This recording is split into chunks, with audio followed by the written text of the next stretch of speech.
few people said they're not in leadership roles. And I would challenge all of you to say everything you do there is a leadership role in all of that. And so whether you're just coming out of residency and led a team, there's a leadership role in that. Whether you are in a formally titled role or not, there's leadership roles in that. And certainly the course, our aim is to show all of you the ways in which you show up as leaders and can improve on those behaviors, because physicians are leaders in many regards, and they may have titles, they may not have titles.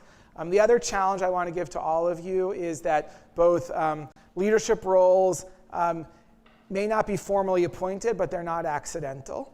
And there are no failures, there's just opportunities for learning. And I hope that all of you sort of take that to heart as we go through this week and understand how we can all learn together in terms of improving our leadership roles with those ideas in mind. So we already have the next set of slides. So again, no disclosures to share. And we're gonna start with this session sort of focusing on this idea in more depth about leading self, leading others, leading organization, and set the framework in a little bit more detail for the course. So over the course of the next hour or so, we're going to discuss what is leadership and what are our leadership challenges. You all shared your challenges with us ahead of time, and we want to spend a little bit of time discussing that, and we'll do that throughout the course of the week. And then we're going to discuss this model for leadership and lay out how we're going to do that over the next 5 years. So back to the group. What is leadership? What did you come to Salzburg to learn about?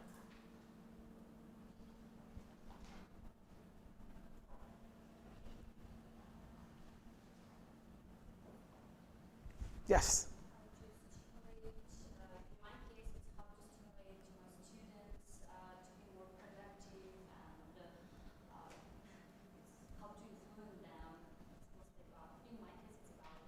Okay, so stimulate, inspire maybe, and great, okay, good, okay. Yes? How to make a difference, very good. Vision, okay, very good. How to survive, okay, very good, yes. Change, great, yes. To help people around you achieve, yes, very good. How to organize, okay, great. Improve an organization, great. In the back, did I see a hand? To create a big picture, okay, great, okay, great. Well, I don't know why I'm standing up here. You all have great answers in terms of what leadership is about. So, I want to start, there are several quotes on leadership that I think are good inspirations to begin with. So the first one is, a leader is best when people barely know he exists. When his work is done, his aim fulfilled, they will say, we did it ourselves, Lao Tzu, who is the founder of Taoism. And I think there's an element of this, right, that is the inspiration and that really a leading an organization, that you get people inspired and doing things. There's an important notion of that. Of course, that's not the only aspect of it, but it is certainly one element that's important. Ralph Nader is an American critic of businesses in some sense, and big business. And he said, I start with the premise that the function of leadership is to produce more leaders, not more followers. And I think that's a really great point that, and several of you said it, I think all of us, particularly as physicians and as trainers, formerly as trainees, certainly we have the goal of getting the next generation of physicians and physician leaders out there. Sam Walton, who founded and started as the CEO of Walmart, outstanding leaders go out of their way to boost the self-esteem of their personnel. If people believe in themselves, it's amazing what they can accomplish. I heard a few comments along these lines, right? Motivating people, inspiring people. Leadership is the capacity to translate vision into reality. Warren Bennis, so he's business writer, consultant in the United States. And I heard from a few people talking about vision as well as change. And so looking for that idea. If your actions inspire others to dream more, learn more, do more, and become more, you are a leader. John Quincy Adams, so early American politician. And I think that's a really important theme. That inspirational idea, giving people vision, is an important part of leadership. Tom Peters, another American business writer consultant, said, management is about arranging and telling. Leadership is about nurturing and enhancing. And we're going to spend a little time during the week discussing the difference between management and leadership. And there's a lot of connection. Sometimes people sort of draw it as sort of leadership and management and kind of like a sliding scale between the two of them. And there's important aspects of managing as part of leadership. And then, leadership, it can't just be about the vision. Things have to get done. And so there are connections between those two things. But it is important to distinguish the management and that idea of arranging and telling versus what's truly leadership in terms of inspiration and change and setting up the foundation for people to be able to get that job done. Peter Drucker, really a leading American business writer and leadership writer. Leadership is lifting a person's vision to high heights, the raising of a person's performance to a higher standard, the building of a personality beyond its normal limitations. And he summarizes it really well, this whole idea that leading is about just doing more, building more, and saying about the people who are doing things, you can accomplish more, both as individuals and together, as teams and as organizations, and building towards the future. And that true leadership is being able to bring all of that together and making people realize that they can act together towards change, towards building a better future. So what's different about physician leadership? Why do we have a course on medical leadership or physician leadership? What are some of the differences when it comes to physician leadership? Or similarities to other forms of leadership? So we're specialists at the same time as leaders. Okay, great. Good point. Yes? There's a general assumption that physicians are automatically leaders. And probably, perhaps, because of their background, they tend to be leaders as well. While some apply to the process of becoming physicians as well. Yes. So there's this automatic assumption about leadership and maybe even leadership capabilities that successful physicians may automatically be successful leaders. Is that always true? Right. Okay, we're going to talk about that as well. Yes? It's quite difficult because for people who are patients, physician is a leader. But among us, it is much more difficult because that's also multifaceted because we are researchers, we are doctors, we are maybe head of departments, so it's, I think it's quite specific. Yes. Did everyone hear that? So patients may look to physicians as leaders, but then working with colleagues can be challenging, and we have multiple parts of our jobs: researchers, clinicians, educators, leaders themselves. Has anyone been in this situation where, a physician, outstanding researcher, tons of publications, has a great laboratory, and then becomes, say, a division chief, under the assumption that, well, they have 1,000 publications, they must be a good leader. Yes, and they can't, and they may or may not be a good leader, right? But it's not automatic, right? Right. Okay, so all physicians are leaders, but most have no formal training in leadership. And I know already in speaking to several of you over the last 2 days, people were saying that in your home countries there's limited leadership training and some opportunities.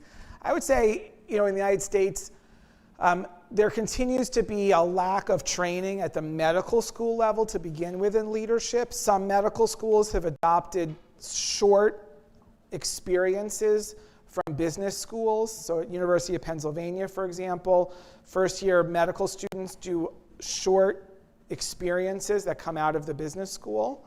Most American medical schools, though, have very limited opportunities for medical students to learn about leadership or even focus things like leading teams, which is going to be a part of work, right away in residency. Residency programs are so busy, there's very little opportunity during residency around leadership. Fellowship programs, typically not, right? The fellows are usually sent to the labs, or they're doing clinical work or other work like that. And then hospitals or health systems may or may not have leadership programming. We're extraordinarily lucky at Children's Hospital of Philadelphia to have extraordinary people like Scott, and the investment on the part of the hospital in saying that we need leadership programs, both for the entire organization and then specific ones for physicians, like the Physician Leadership Program that Trish DeRusso runs. We also have opportunities that people will go outside of their home organizations in order to learn about leadership. But I would continue to say that it remains the case that all physicians are leaders, but most have no formal training.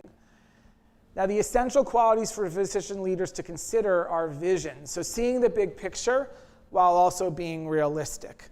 And so that's, an important point, that we need to dream big, but we have to be able to connect the dots between where we are and where we want to be. We want to have a great team. We want that team to have energy, be able to make decisions, and deliver on those promises. And that there's, elements there, a little bit of connecting those big leadership ideas and vision, and then some of those items around management. So how do we actually deliver on those results? Providing feedback, coaching. How do we recognize and reward success and develop skills in those working with us and for ourselves? Taking on that growth or learning health system mindset and saying that we need to do this all together. And of course, you all being here is sort of that first step towards developing skills or a step that you may be taking. Feedback is challenging, and we're going to discuss some elements of feedback. I've always thought it's a funny thing that in a business that's about learning, right? We go to medical school, we practice medicine, we want to learn. Our ability of physician to physician to give feedback is actually rather limited, and even more limited about leadership type activities. And do people have M&M conferences, morbidity, mortality conferences at their hospitals, case reviews, things like that? Have you ever had like a leadership conference like that and saying, where could we do better in terms of some leadership aspect or management aspect? So we don't turn the light on ourselves in terms of leadership in the same way we might look at our clinical care, clinical case conferences. And developing skills is really important in that regard. We have to look at ourselves in that light. The development of emotional intelligence, so self-awareness, self-management, social awareness, and relationship management. And this is much of what we're going to talk about in this sort of lead self, lead others idea. And that's important to being physician leaders. And then developing leadership self and others. So those are some essential elements of this. Now, several of you also spoke about leadership within your hospitals, health systems, or potentially even across government entities, public entities. Physician leadership is more and more essential to success in the healthcare sector. And why is that? There's very strong clinical integration within and across systems. And so it's important that we as physicians play a role in how our systems are organized and working together. Otherwise, we end up in English, we call that silos. And so we just have a series of silos is not going to deliver great health care for a population. And we have a role, right, in working together as physician leaders and with non-physician leaders in achieving greater results. This leads to this idea of population health. We need to be responsible not just for the single patient in front of us, but also for populations of patients. And unless physicians engage in that work with other physicians and with other leaders, we're not going to be able to advance that population health idea. And that moving beyond the single patient really requires us all to work together and to show up as leaders. Performance improvement.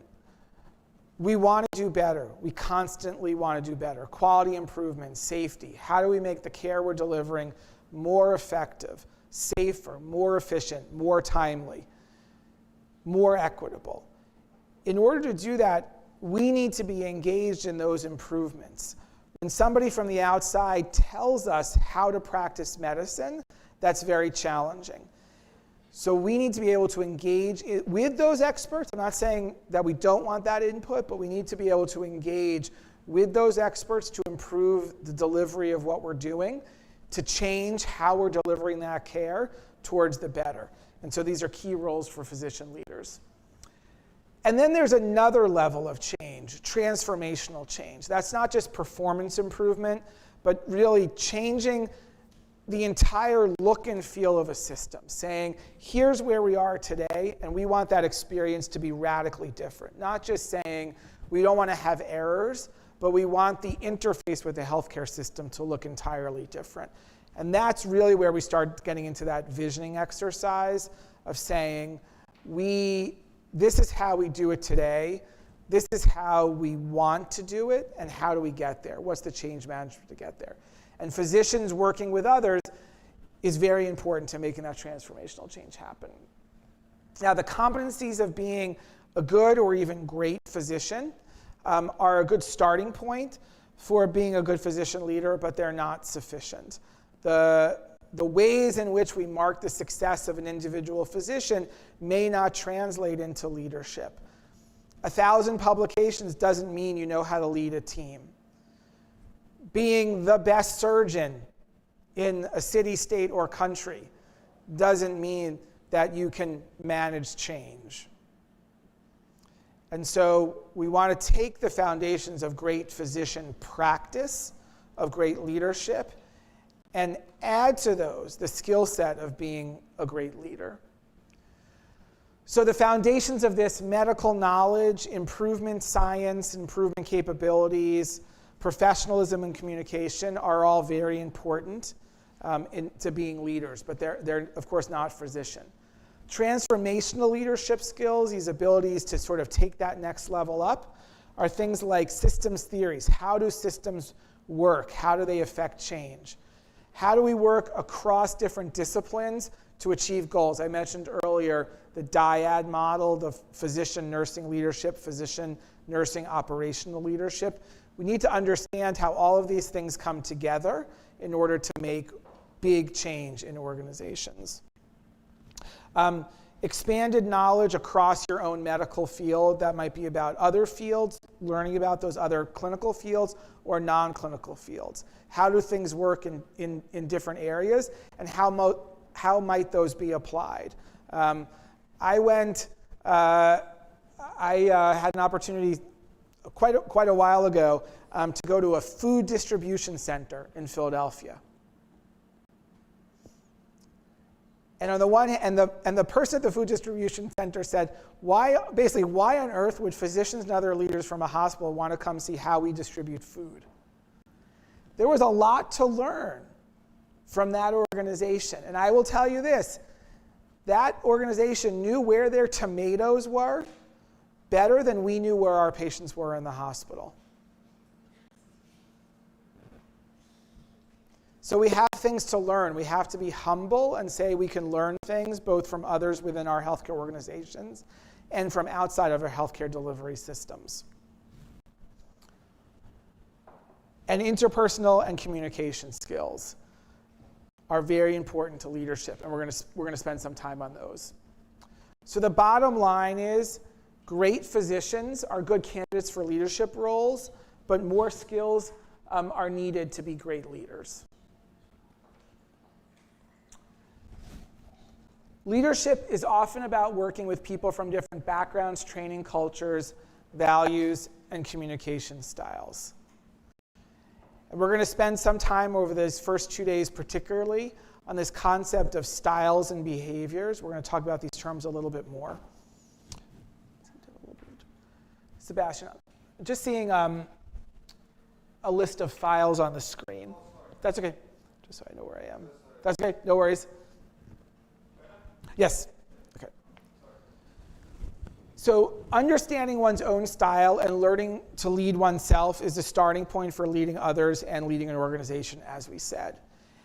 Communication, motivation, inspiration, collaboration are needed to be successful in these diverse teams. So as you're thinking about leading people, physicians of other backgrounds, different disciplines, non-clinical roles in organizations, it's very important to have that growth and learning mindset, understand communication with people who may on their own have different communication styles, but also come from completely different training and backgrounds as you in order to achieve a common goal. So let's talk a little bit more about this construct and what we're hoping to achieve with this concept of leading self, leading others, leading organizations. So first off, of course, know yourself. You all did the DISC assessment, D-I-S-C, and Scott's going to spend some time with you. This is a first step towards knowing yourself. How do you communicate? Importantly, how do you show up? And where are those strengths and where are those opportunities for improvement? Being an example for others is a really important part of leadership and what people look to leaders to do in terms of taking signals of their own work.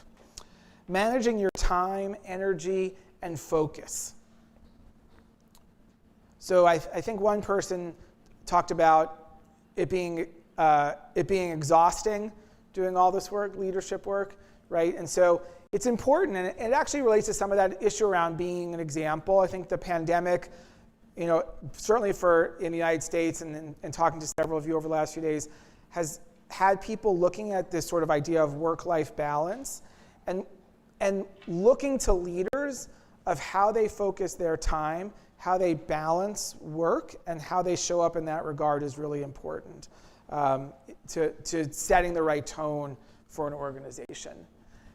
Being courageous.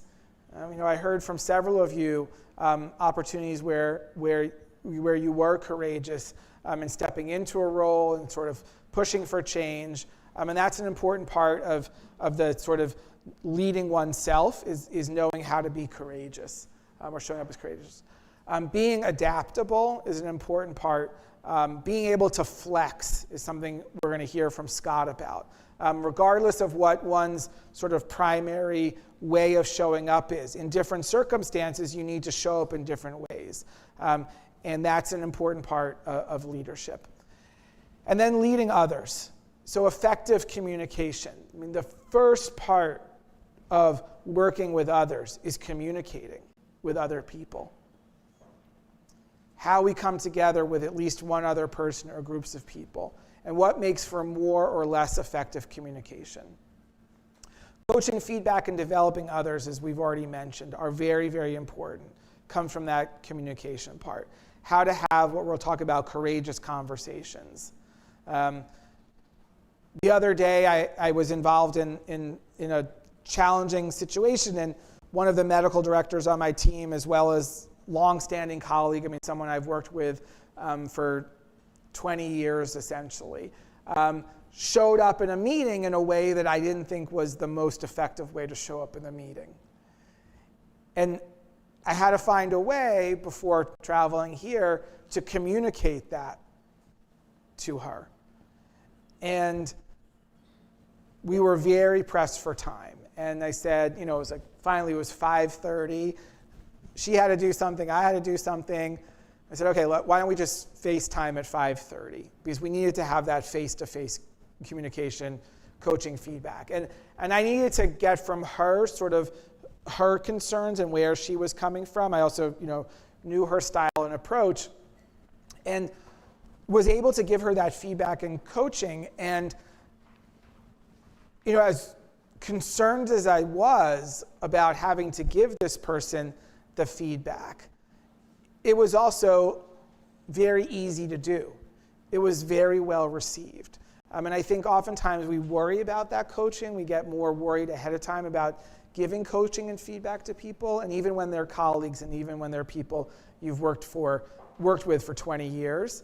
People are open to hearing about it. It just has to be done, in the right way. I certainly could have entered that conversation in a much more confrontational style, but coaching and feedback is really important to being a leader and to making other people effective leaders. Valuing diversity, and diversity can come in all different flavors, and every sort of context is going to be different in that regard. Diversity might be about very, very different backgrounds and cultural experiences. It also might be about different ways that people got trained, and different outlooks on how they look at the same issue. Managing relationships, work groups, and teams, and so this is very, very important to leading others, of course, and building towards leading a whole organization. So when we get to the idea of leading an organization, we look at vision and strategy, and we're gonna discuss both of those over the course of several days. Brendan's going to spend time on Thursday talking about this strategy idea. How do we build the concepts towards where do we want an organization to be in the future, and using a series of tools to get us there. And then influence. Of course, influence shows up for leading others, of course, but very importantly in organizations. I think at least one person did talk about the idea of influence. And so particularly in physician leadership and medicine, we don't necessarily have a lot of direct reports. Much of what we do is through influence. I have responsibility across the organization. We have 1,000, as I said, Mitch, we have 1,000 faculty members, probably about 500 with some clinical role on the campus that I'm at. Does anyone want to guess how many direct reports I have?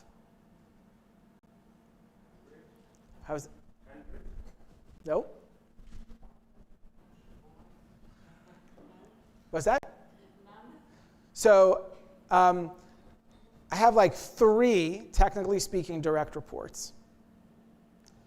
I have about 12 people who what we call our sort of dotted line, so matrix is the term we use, where they're reporting to their division chiefs. They also have a role reporting to me. And then I have about 50 with sort of a little bit more of a little less direct contact, and then hundreds who I have to work with through influence. And then, of course, across other departments, people report up to many different leaders. And so even amongst those with whom I have direct reports, I don't have the sort of command and control, go do this type of thing. Nearly all the work I do is through influence. So influence is very, very important in terms of leadership of organizations. And then managing change. We talked about change. And so, getting people to buy into change, understand the reason for change, work through the challenges with change is very important to leading an organization. And we're going to spend some time on that as well. Several of you mentioned the ideas of change management as being important to leadership roles. Reflections on what we've said so far, what I've said so far, things that I may not have said that you think might be important. Something you're surprised is either here or not here.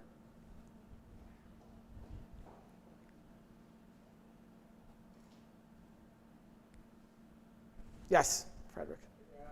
Motivating others, I don't see the motivation part. So I think that, certainly this vision, strategy, influence, I think motivation would be another important term to say in that regard, yes. And also in leading others. Communication, developing others, so motivation can show up there as well. Yes? Managing time because it requires a lot of time. Yes. They said that to give feedback, not to command. Managing time, yes. So, I think here manage your time, energy, and focus, and then, that gets into this, right? I mean, the two connections here, you could spend an entire day, entire week on that, especially if you have, larger teams or need to spend time with different people. So focusing your energy is an important part of leadership as well. And thinking about how you set up team structures can be very important as well to that. To the extent that you may be able to do that. Sometimes there's limitations in that. Yes. And the thing is like get rid of the thinking that you need to do everything yourself. Yes. You distribute Yes. all duties to the team members. Yes. So you're becoming more efficient in your time management. Delegation, yes, right. So delegation, coaching, feedback, developing others is the ability, managing relationships in work groups. So that ability to delegate, very important as well.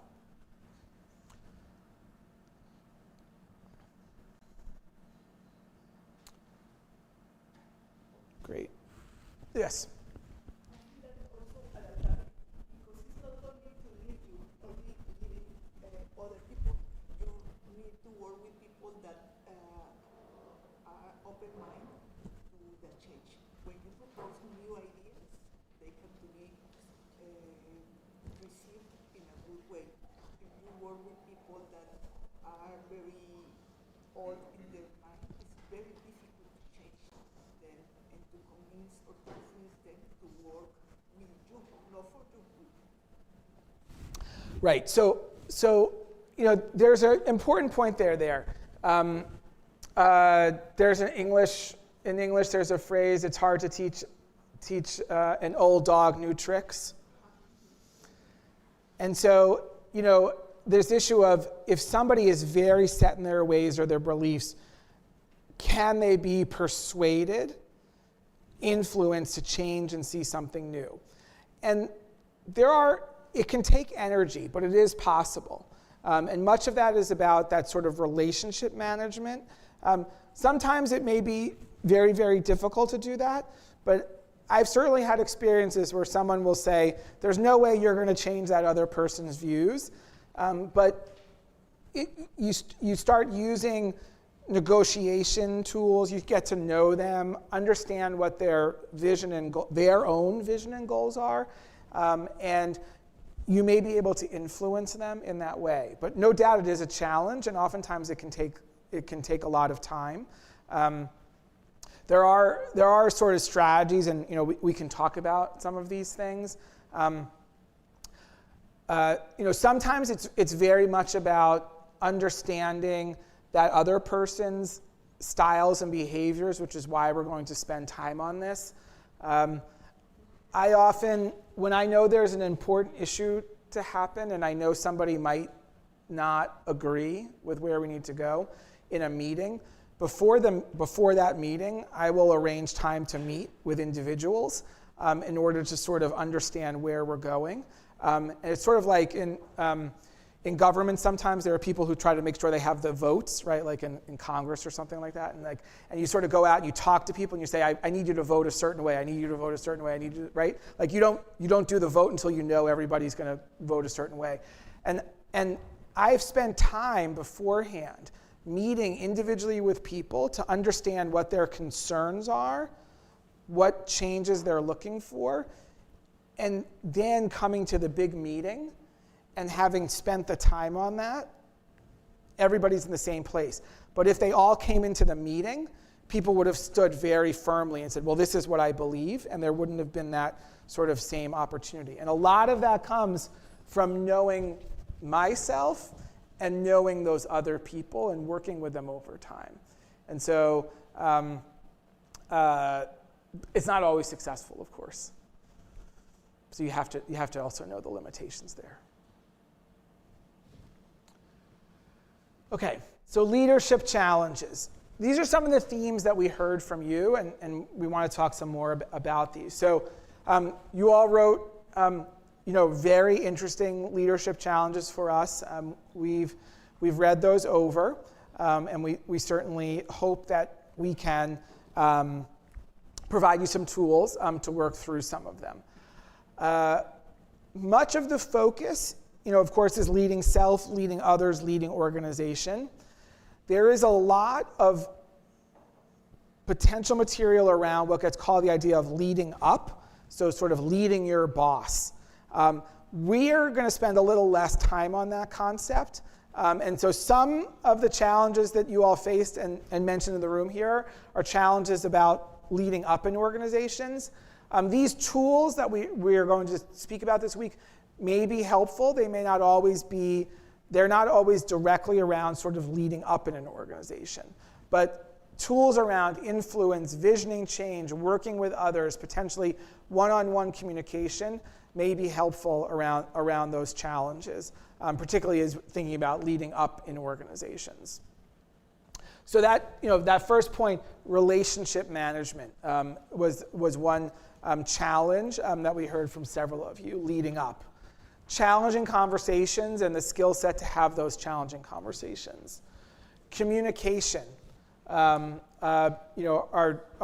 challenges for all of us, having effective communication. Negotiation, influence, and persuasion. Prioritization, how to pick a focus for oneself, for one's team, for one's organization. There are many things that are going on, and how do you pick the thing to focus on. Change management, as we talked about this morning, a big theme for many of you. Leading teams, dealing with problems and problem solving. So some sort of articulating what is the problem we're trying to solve, what is the challenge that we have here, and identifying that challenge, being very focused and specific about what are we trying to achieve, what are we solving for, and how do we go about solving that. Some challenges with culture of organizations, culture of leaders who have sort of built an organization or have a certain belief of how things should look and feel, and how does one move that. And culture can also be very challenging. There's also an English phrase which is culture will eat strategy for lunch. Sorry, Brendan, any day. And the idea is that organizations come up with a strategic plan, but if the culture of an organization isn't aligned with that strategic plan, it can be challenging to move that forward. And so part of that is knowing the culture of an organization. How do things look and feel in an organization? How can you work within that structure? Emotional intelligence. Many of you sort of spoke about issues that relate to emotional intelligence, and we're going to discuss that over the first 2 days. Strategic thinking, motivation and inspiration, and so we did talk a bit about motivation earlier. Delegation, several people spoke about issues around there just being an enormous amount of work and the ability to split that up, get teams to be a part of that. How do you delegate tasks? And how do you delegate tasks without people having an abundance of time? You're all busy leaders and clinicians. Well, the people on your team are also busy clinicians. They may be leading or managing things in their own regard. And how do you delegate that work, and potentially with no resources to do so, right? You may not be able to say to somebody, I can free you up from seeing some patients, or I can pay you a stipend for doing something. Most of the time, there is no such opportunity. But how do you get people in order to divide up work and delegate things when those aren't options? Psychological safety was a theme as well, which wasn't necessarily said in those words, but how do people feel safe bringing up concerns about how things are working and feel like they won't get punished in some regard for bringing up an issue, and that they feel psychologically safe is the term, in order to express those concerns about an organization. Multidisciplinary work, very, very important, and was brought up by all of you. And opportunities for creativity and innovation, seeing things differently, getting out of that day-to-day and saying, I have an idea for doing something very differently. How can we get from where we're doing it now to a future state? How do we get open-mindedness, thinking differently? And we're going to discuss those issues of creativity and innovation. Reflections on this list, things that you may have had on your own or are thinking about that we didn't discuss here.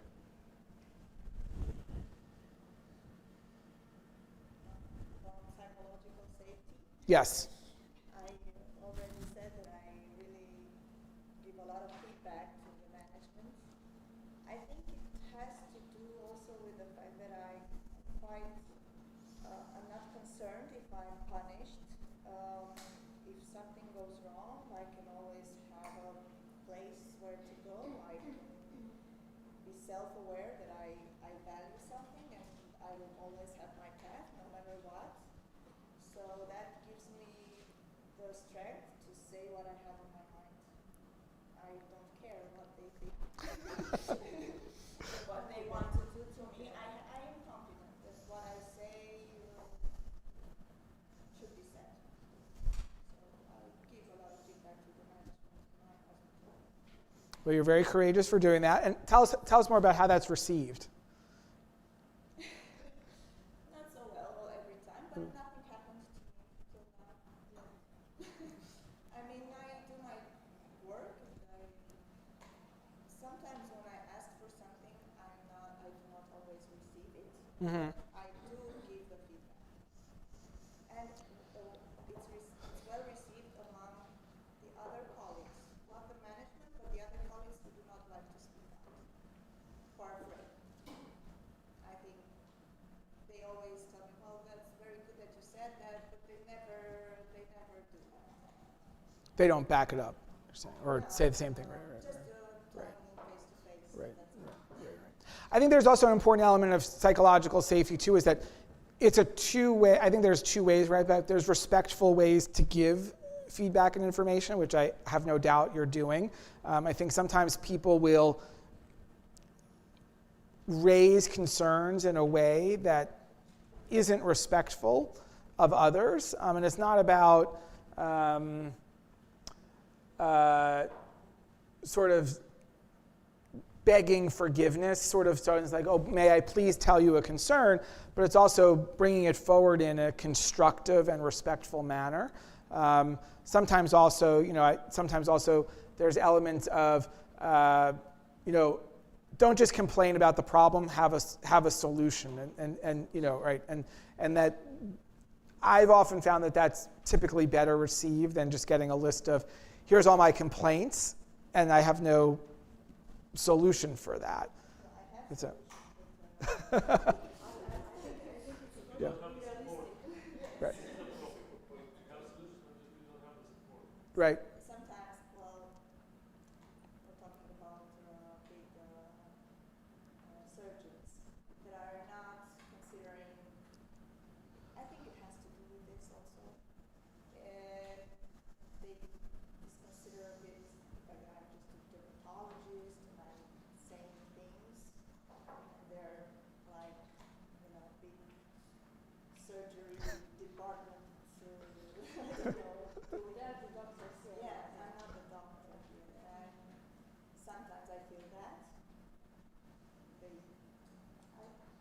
There are many things to discuss on the thing. Mm-hmm. I think it has to do with that. Okay. I think it's important what you have said. It's like dream big but be realistic. I think when you are in the position when you don't actually get to.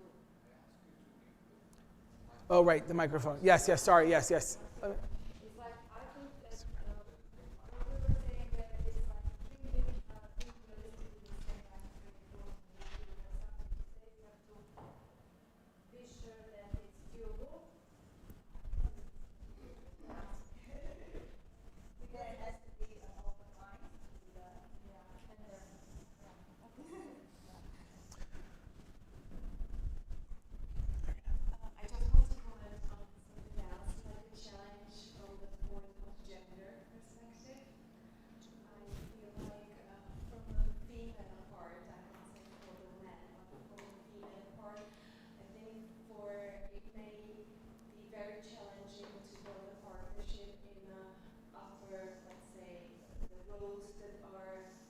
very much led by men.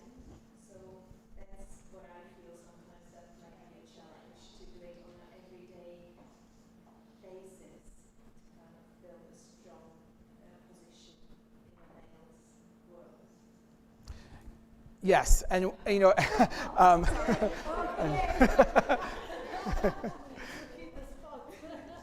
so you know, Dr. DeRusso actually leads a number of activities at CHOP around women physicians and women leadership in particular, you know,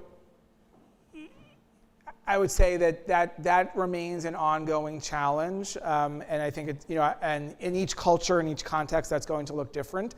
But I think that is no doubt an ongoing challenge in many places, you know, I think it's for everybody to work on. I mean, I certainly as a leader myself, I think about how I sort of organize meetings and sort of some subconscious things that may happen, and being sure that I'm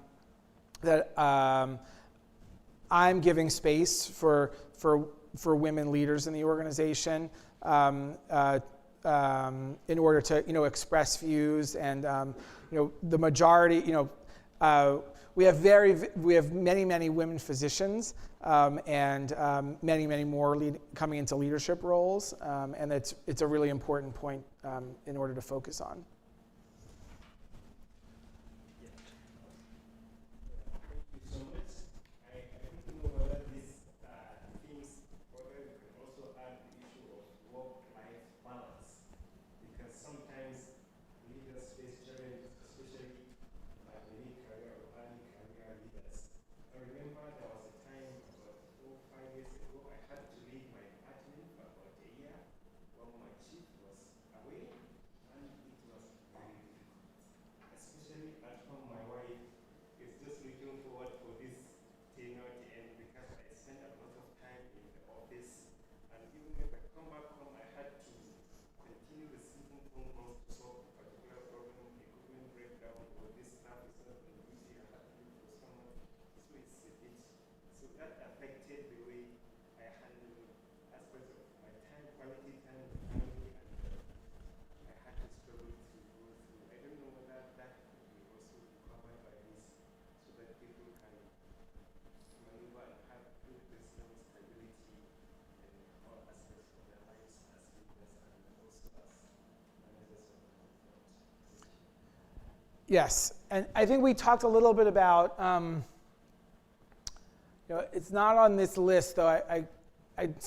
In, you know, reading over, I know several of you did mention issues related to that, both for whole teams and for you as individuals.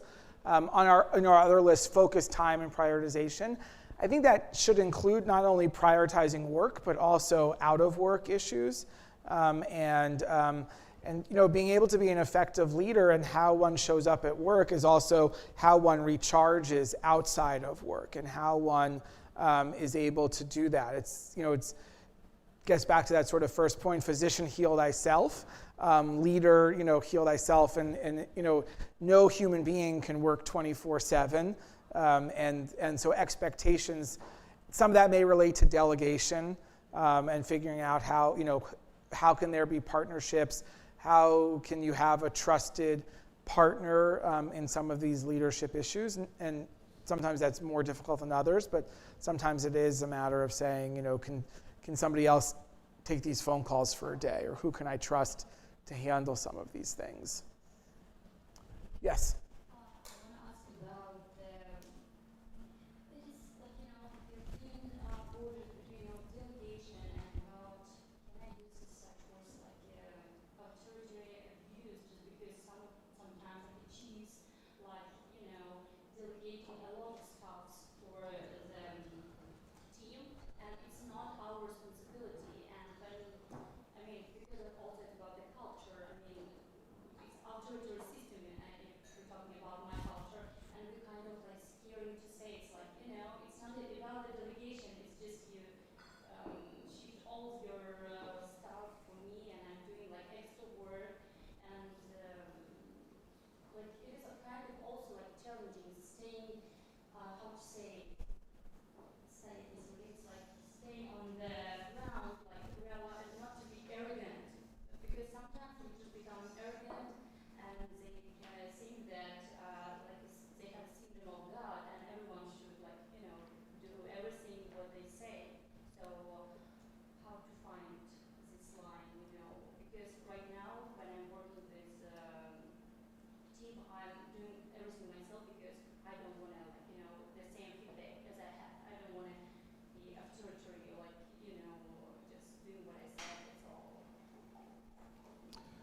So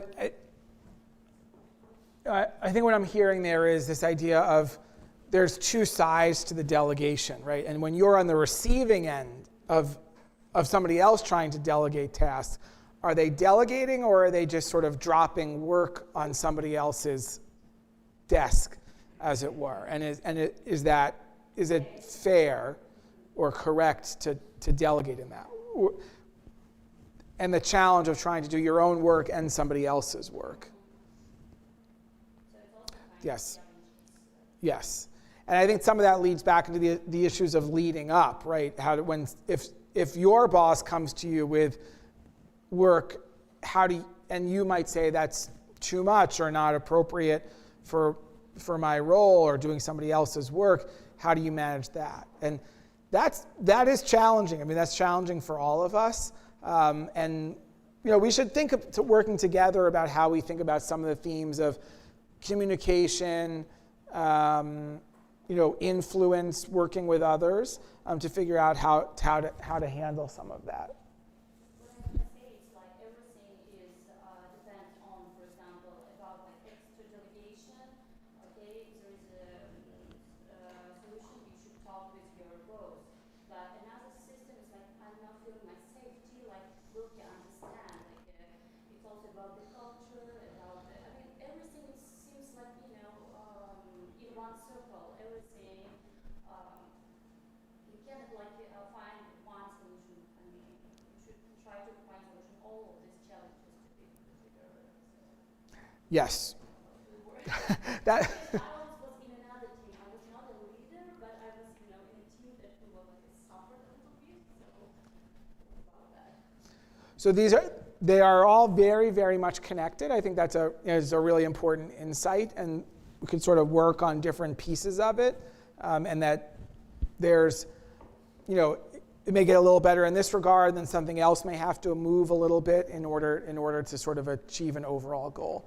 Scott, do you want to? It looks like you might. We don't want to add anything. Okay. Regarding the previous change, so as we in the process of say, I will not do my work instead of you. Looking at the slides of,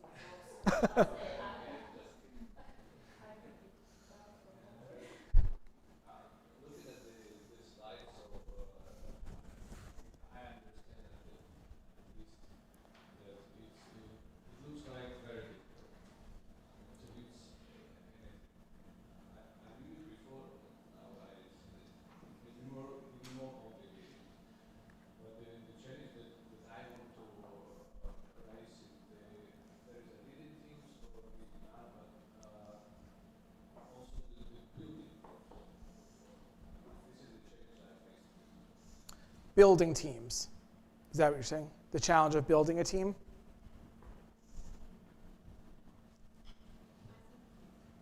Regarding problem, I think it's very important that in a team we have this attitude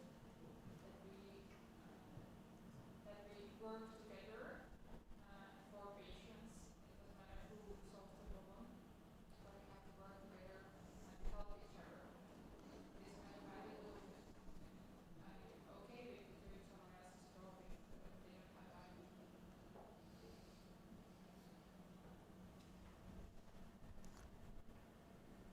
Health atmosphere work, one of also the goals of a good leader.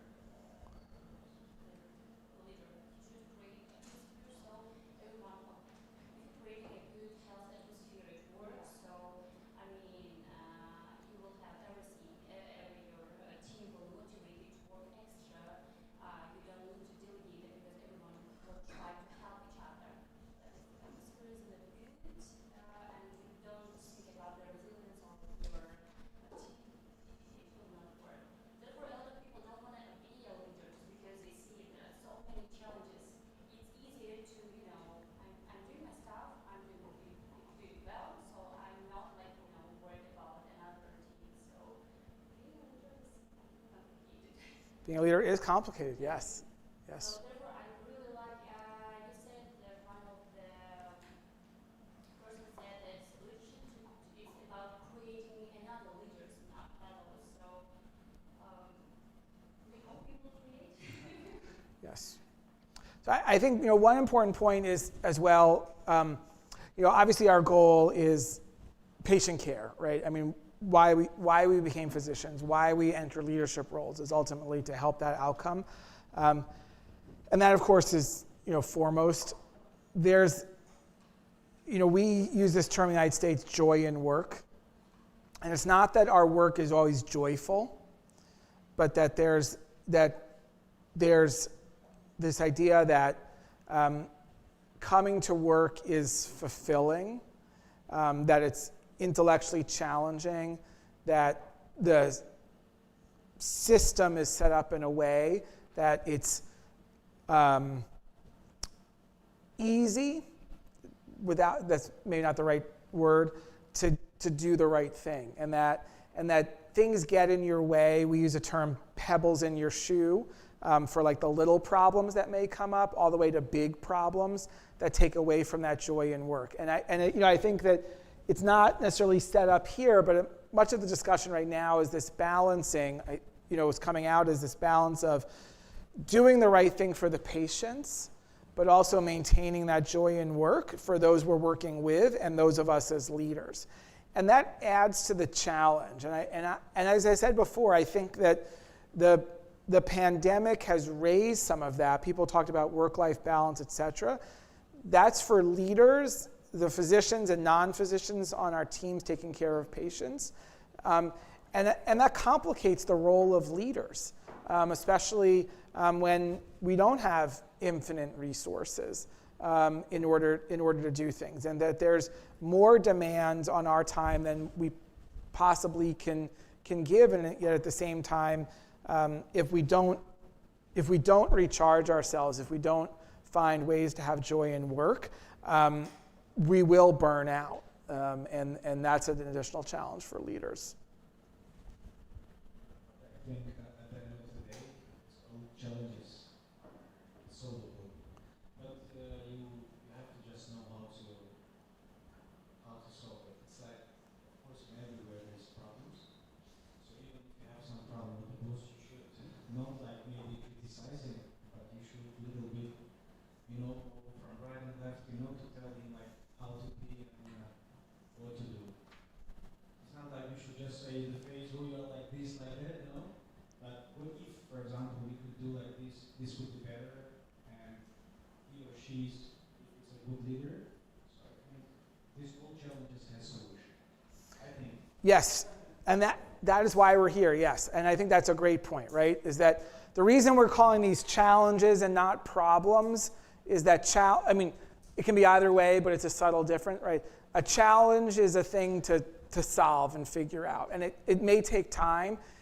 And the approaches we want to give you this week are the ways to try to make small advances in moving these things along. One more. Sure.